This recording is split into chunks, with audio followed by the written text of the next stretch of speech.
Bom dia, vamos começar então a aula. História, primeiro ano, página 39. Então, história medieval, os herdeiros, ou desculpa, os herdeiros, não é os herdeiros do tempo, as heresias medievais. O que significa uma heresia?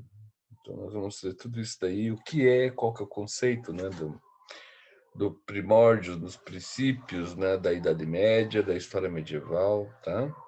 Como se dá, em que momento se dá, tá? Então, nós estamos falando, por exemplo, primeiramente, quando se fala sobre a Idade Média, nós falamos sobre a questão de tempo, né? Qual que é o tempo que nós estamos falando?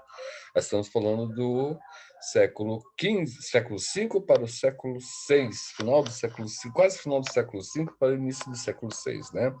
Ano de 476 depois de Cristo até o ano de 1453, também depois de Cristo. Né? Nós temos nossa relação é diretamente ligada com o nosso calendário, né? Que é o calendário cristão, tá?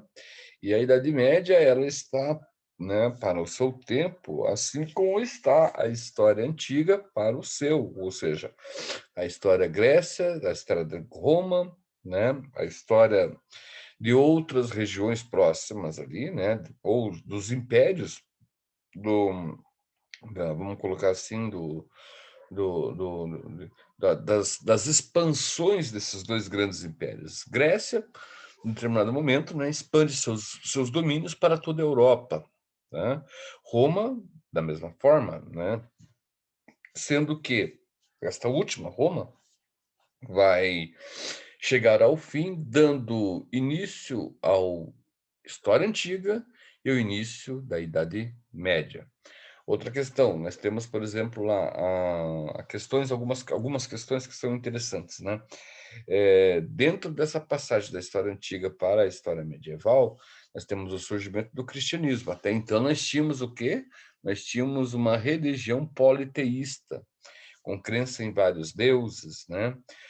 Isso no Ocidente. No Oriente, né? Ali no Oriente Médio, por exemplo, nós já temos o surgimento do monoteísmo antes mesmo do cristianismo, que era a religião judaica, os judeus, né? Isso que surgiram da onde? Né? Surgiram dos hebreus, certo?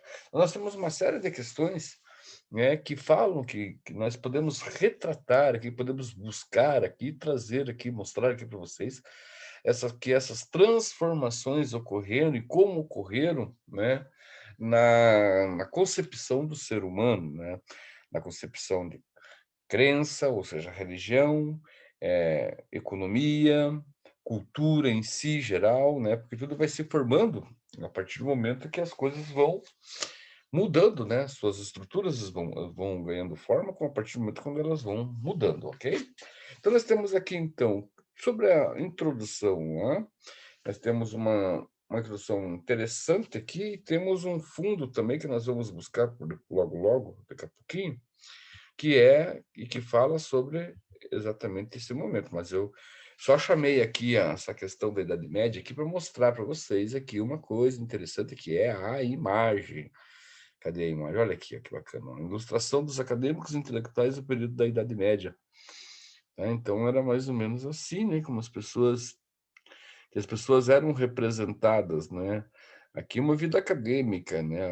Aqui o tutor, né? A pessoa que representava, vamos colocar assim, a hierarquia dentro dessas universidades e aqui os alunos, né? Lembrem sempre que essa questão das universidades, nós vamos entrar ali no século XI, século XII, XIII, mais ou menos, ali, né? E as universidades, elas surgem por intermédio da Igreja Católica, tá? Então, temos algumas coisas sempre lembrando. Mas vamos lá, a introdução, enquanto vocês admiram esta bela imagem. Tem outras imagens aqui? Vamos dar uma olhada. Não, não, não, só dei só propaganda. É claro, sim, da onde que eu estou tirando é do Brasil, Educa Brasil. Sempre bom fazer essa aqui, ó, em cima aqui, vocês podem ver também. Aqui está o endereço, né? Caso quiserem entrar em contato, né? Tem bastante coisa legal. A internet hoje ela nos possibilita, né? Nos dá essa possibilidade, né, de enriquecimento, né, do estudantil, né? Então, vamos lá.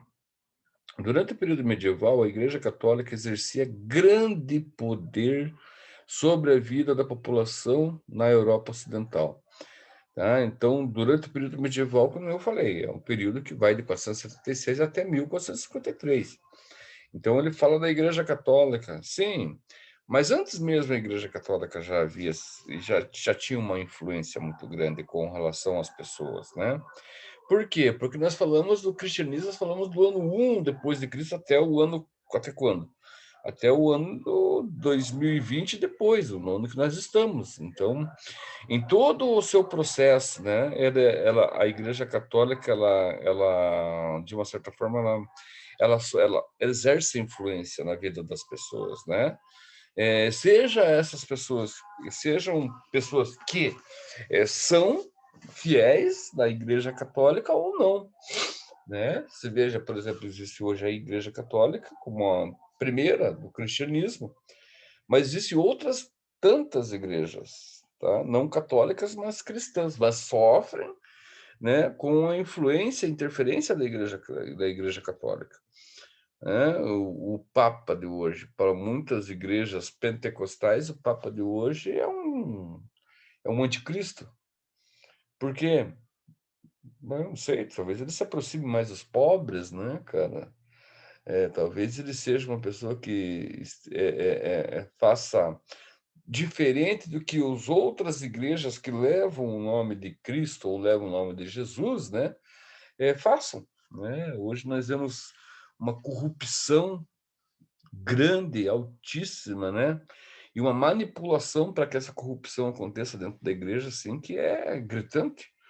Liguem a televisão que vocês vão ver aí, cara. Entendeu? Aliás, a própria televisão que vocês vão ligar já de repente já é de alguém ali, entendeu? Enfim, cara, então uma série de questões aí que nós temos que ter em mente, né? Então vamos voltar lá para com relação ao tema. Então, lá. De acordo com as tradições da igreja, a heresia, o que seria heresia? Então, todo e qualquer comportamento que destoasse, né, que não fosse ao encontro, né, que destoasse do que era estabelecido como correto pelas tradições cristãs católicas. Eu tenho que discordar um pouco disso dentro. Tradição, o que é uma tradição? Algo que vem ao longo de sua história, né? É uma tradição, né? É algo que foi cumprido, que foi primeiramente criado, segundo acordado, e terceiro cumprido ao longo da história. Mas a história da Igreja Católica, ela não é uma história em que o processo seja estático, parado, né? É um processo de transformação. Primeiramente, né, a própria Bíblia mesmo, né? Se nós pegamos a Bíblia, que é a base da Igreja Católica e de outras igrejas, basicamente quase todas as outras igrejas cristãs, se você pega a Bíblia, ela vai sofrer transformações ao longo de sua trajetória, ao longo de sua história, né? A Bíblia para os judeus, o Pentateuco, Torá, é uma coisa, para nós, talvez existam lá diferenças. A própria tradução da Bíblia, né? As diversas, né? Vamos colocar assim, impressões dela contemporânea, né? Já levam nós a termos já são diferentes. Vou dar um exemplo. Você pega a Bíblia de Jerusalém e pega a Bíblia da Ave Maria. É a mesma Bíblia? Sim, a palavra é a mesma, sim, mas a forma como ela é escrita é diferente. E tem um ditado, né? Para quem sabe ler, vírgula e ponto é palavra. Entendeu? Uma vírgula muda uma frase. Um ponto também. Um acento numa palavra. Entenderam? Então, é muito delicado falar sobre isso daí, né? Mas esse é meu ponto de vista. Da mesma forma que as primeiras comunidades cristãs são diferentes da comunidade cristã da Idade Média. As primeiras comunidades cristãs são diferentes da Idade Contemporânea, da Idade Moderna. Tá? O cristianismo medieval é diferente do moderno. O cristianismo moderno é diferente do contemporâneo. O cristianismo contemporâneo é diferente do nosso modo de pensar. Você já imaginou se tivesse um papa na vida, o Francisco, que é uma pessoa que eu, sinceramente, eu, eu gosto muito dele, da forma como ele age, da forma como ele é, dos pensamentos, das atitudes que ele tem.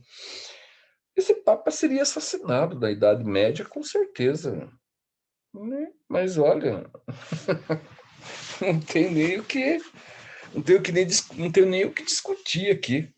Esse papa seria assassinado com toda certeza na Idade Média. Nós tivemos papas, né, que não Alexandre VI, se não me engano, que se for falar em anticristo, os caras eram verdadeiros anticristos, né? Ligados à luxúria, ligados ao materialismo, né? Ligados a uma série de questões que não de forma alguma compete à vida de um homem que, né, representa uma instituição espiritual. Então, voltando lá, olha lá, desde o início da formação do feudalismo e do fortalecimento da igreja, já havia práticas consideradas como quebra dos dogmas da igreja.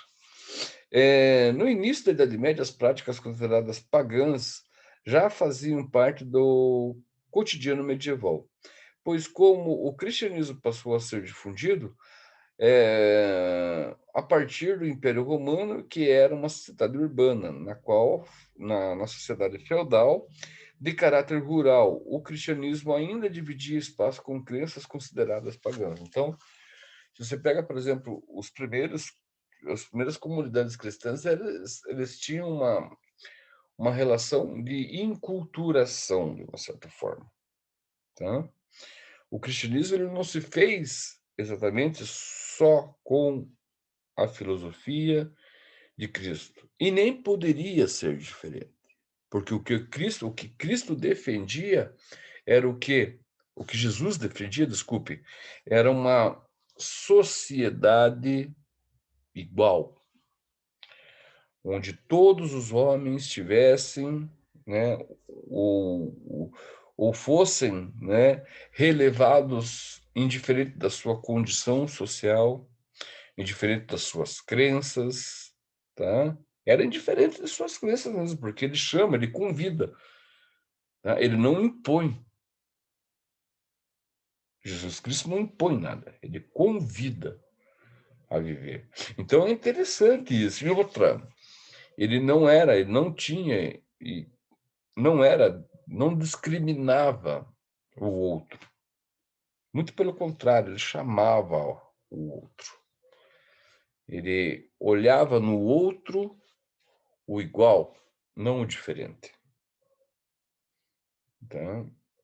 Por isso que nós temos hoje, dentro do estudo da teologia, claro, se for uma teologia séria, e se o aluno for aplicado, senão não adianta nada. Né? Isso daí é para tudo. Quantos de vocês aqui assistem aula e quantos de vocês e quantos não assistem? Estou falando de vocês que estão acessando o computador, que estão vindo aí. Quantos de vocês estão bem, se preocupem em assistir aula e quantos de vocês e quantos não, né? Quantos aqui já dão um visualizar ali, mas né, só visualizar, não acompanhar a aula. Então tem uma série de coisas que às vezes a gente tem que entender, né? Então o cristianismo ele é diferente. Os primeiros cristãos eles cresceram em, em em conjunto, né, com esse mundo informal, com esse mundo, vamos colocar assim, com um mundo de diferentes contrastes, vamos colocar, se for para colocar na religião, né? Ele viveu o cristianismo, principalmente quando posteriormente, quando, né, logo depois que os tantos apóstolos quanto os primeiros cristãos saíram da região denominada ali como a Palestina, ali, Jerusalém, etc., né? E se espalharam pelo mundo, né? Essa é a história, né? Que nós temos que o cristianismo se espalhou pelo mundo através dos apóstolos, né? Que passaram a evangelizar por onde andavam. Dentre eles, o mais famoso deles é Paulo.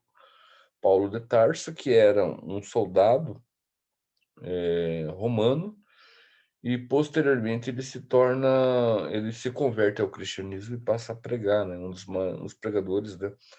Quando você entra na Igreja Católica, você tem duas imagens, né? Que são imagens, né, muito importantes dentro do cristianismo, dentro do cristianismo apostólico, que é Pedro e Paulo. Tá? Então é interessante quando vocês passamos a entender o porquê e o como esse sincretismo vai se dando e o que vai ser considerado a sério. A questão é que a Idade Média, na Idade Média, no ano de 476, aqui é como ele coloca aqui, ó, certo? O cristianismo ou a religião católica se torna a religião oficial, tá, do Império Romano. Isso lá já acontece pelo menos aí um século antes, né? O cristianismo se torna a religião oficial. Eis a questão. Ou seja, ela se torna uma instituição. Sacaram? Então, isso é para vocês pensarem daqui para frente. Não quero a resposta agora. Pensem, ela se torna uma instituição política. E é a partir daí que nós vamos fazer as nossas próximas aulas, beleza? Amanhã nós continuamos a aula. Tenham um bom dia e tchau, tchau.